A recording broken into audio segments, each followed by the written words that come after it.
Assalamualaikum warahmatullahi wabarakatuh. Alhamdulillahirabbil alamin wa bihi nasta'in wa ala umri dunya waddin wassalatu wassalamu ala asyrafil anbiya'i wal mursalin sayyidina wa maulana Muhammadin amma ba'd. Yang terhormat Bapak Dr. Muhammad Nasruddin MPDI selaku dosen pengampu mata kuliah pengantar psikolog serta teman-teman semua yang saya banggakan. Baik, di sini saya akan mempresentasikan mengenai psikologi dalam pandangan Islam. Sebelumnya, akan saya perkenalkan diri. Perkenalkan, nama saya Hikmah Fitriani dengan NIM 20124081. Selanjutnya masuk ke dalam penjelasan. Yang pertama yaitu penjelasan mengenai manusia dalam pandangan Islam. Apa sih maksudnya? Nah, manusia dalam pandangan Islam yaitu makhluk Allah yang dikaruniai dengan keunikan dan keistimewaan tertentu. Nah, manusia adalah makhluk Allah yang paling mulia di antara makhluk Allah yang lainnya, yang memiliki 4 ragam hubungan manusia yang masing-masing memiliki kutub positif dan kutub negatif. Nah, dalam pandangan Islam, manusia adalah perkaitan antara substansi badan dan substansi roh. Nah, kedua substansi ini merupakan bagian dari alam semesta atau makhluk yang diciptakan oleh Allah. Baik, dari penjelasan yang tadi, itu mengenai dalam pandangan Islam, itu artinya memandang manusia itu terdiri atas 2 substansi, yaitu jasmani yang berasal dari tanah, substansi badan tadi, dan rohani yang berasal dari Allah, yaitu substansi roh itu sendiri. Pada hakikatnya, manusia itu adalah roh yang untuk menjalani kehidupan dunia, itu ya digunakannya itu hanyalah rohnya itu. Jasad itu hanyalah alatnya. Jadi itu digunakan oleh jasad itu hanya alat yang digunakan oleh roh untuk menjadi kehidupan dunia yang materialistis. Nah, dengan kata lain itu, roh menjadi esensi dalam kehidupan manusia sekalipun demikian. Nah, sekalipun demikian itu, roh semata itu tanpa jasad tidak dapat dikatakan sebagai manusia. Nah, ruh yang dititipkan oleh Allah itu mewarnai kehidupan manusia dengan sifat-sifat dan nilai ilahiyah atau ketuhanan berupa potensi-potensi bawaan yang direalisasikan dan dipancarkan dalam tingkah laku atau perbuatan nyata. Nah, sejalan dengan proses penciptaan manusia ini terdapat beberapa di dalam ayat Al-Quran, termasuk dari surat Al-Mu'minun dari ayat 12 sampai ayat 14.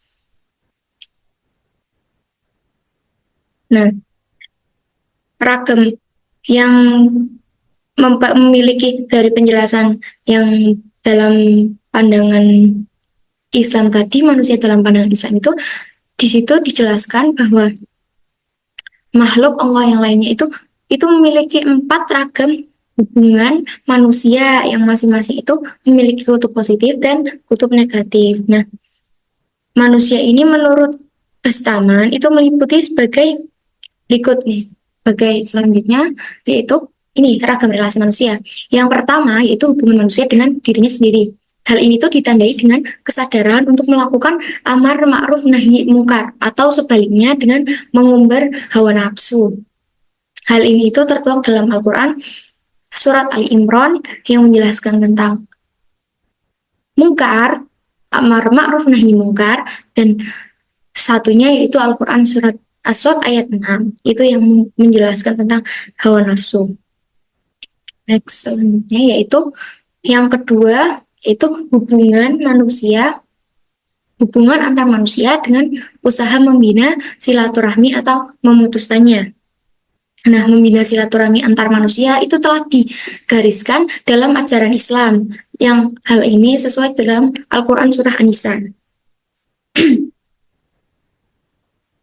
Nah, Al-Quran surat An-Nisa tadi itu menjelaskan antara manusia untuk membina silaturahmi dan memutuskannya, itu menjelaskan bahwa Wahai manusia, bertakwalah kepada Tuhanmu yang telah menciptakan kamu dari diri yang satu, Adam, dan Allah menciptakan pasangannya Hawa dari dirinya, dan dari keduanya lah Allah memperkembangbiakan laki-laki dan perempuan yang banyak. Dan bertakwalah kepada Allah yang dengan namanya kamu saling meminta, dan peliharalah hubungan kekeluargaan. Sesungguhnya itu Allah selalu menjaga dan mengawasimu. Itu penjelasan dari hubungan antar manusia dengan usaha yang membina silaturahmi. Itu berarti menjalin silaturahmi antar sesama umat Islam. Jadi jangan apa ya, jangan pernah di situ itu berarti menjelaskan mengenai bisa saja silaturahmi dan juga bisa memutuskan. Baik, yang ketiga yaitu hubungan manusia dengan alam sekitar yang ditandai dengan upaya pelestarian dan pemanfaatan alam dengan sebaik-baiknya atau sebaliknya, yaitu melakukan eksploitasi terhadap alam tanpa memperhatikan ketentuan yang diatur dalam ajaran Islam itu sendiri, sehingga menimbulkan kerusakan alam, seperti melakukan penebangan hutan yang berlebihan itu dapat menimbulkan bencana longsor dan banjir. Allah Subhanahu wa taala berfirman dalam Al-Qur'an surat Hud ayat 6 dan Al-Qur'an surat Rum ayat 41. Itu sudah dijelaskan masing-masing, sudah disebutkan di surat manakah Allah berfirman. Baik, yang terakhir yaitu keempat, hubungan manusia dengan pencipta, yaitu Allah, hablum minallah, dengan melaksanakan ibadah kepadanya atau menjadi ingkar. Nah, Allah Subhanahu wa taala itu berfirman dalam surat Al-Qur'an surat Az-Zariyat ayat 56 dan Al-Qur'an surat An-Nisa ayat 41. Di situ hubungan manusia dengan pencipta, yaitu manusia itu sendiri melaksanakan kewajibannya agar selalu mendekat kepada Allah SWT dengan melaksanakan semua ibadah hanya kepadanya. Baik, selanjutnya yaitu titik temu kajian psikologi dan Islam. Nah, sejak puluhan tahun yang lalu telah lahir integrasi titik temu antara psikologi dan Islam seiring dengan berkembangnya aliran psikologi positif yang menggarisbawahi mengenai aspek spiritualitas juga religiusitas manusia. Nah, sebagai kritik atas konsep dasar manusia yang hanya terdiri dari dimensi fisik dan psikis saja. Benar adanya bahwa teori-teori psikologi barat yang cenderung sekuler lahir dari akal manusia, sehingga tidak semua teori psikologi ini bisa kita telan bulat-bulat. Namun, tidak juga seluruhnya tidak dapat diterima dari kacamata Islam. Karena itu dibutuhkan integrasi antara psikologi barat dan Islam untuk memilah mana saja konsepsi yang tidak sesuai dengan Al-Quran dan Sunnah. Integrasi ini dinamakan dengan psikologi Islami. Seterusnya yaitu psikologi Islam adalah ilmu yang mempelajari tentang manusia, yang membangun pemahaman konsep dasar filsafat dan teori kepribadian manusia dengan metodologi dan pendekatan masalah yang dasar. Nah, pemahamannya diambil dari sumber-sumber formal Islam, yaitu Al-Quran dan Hadis, akal, indera, dan intuisi. Nah, cara pandang ini menggunakan metode idealistik dalam pengembangan kajiannya. Dari integrasi yang dinamakan dengan psikologi Islami sendiri, itu psikologi Islam dan Islami itu berbeda. Dari psikologi Islami, integrasi yang dinamakan dengan psikologi Islami itu apa? Islami, mengapa bisa digarisbawahi psikologi Islam dan Islami itu berbeda? Nah, psikologi Islami, mengapa tidak psikologi Islam? Karena terdapat dua cara pandang yang berbeda dalam memahami psikologi dan Islam di Indonesia. Yang pertama adalah pendekatan psikologi Islam, dan yang kedua adalah pendekatan psikologi Islami. Itu pendekatan yang dua cara pandang yang berbeda.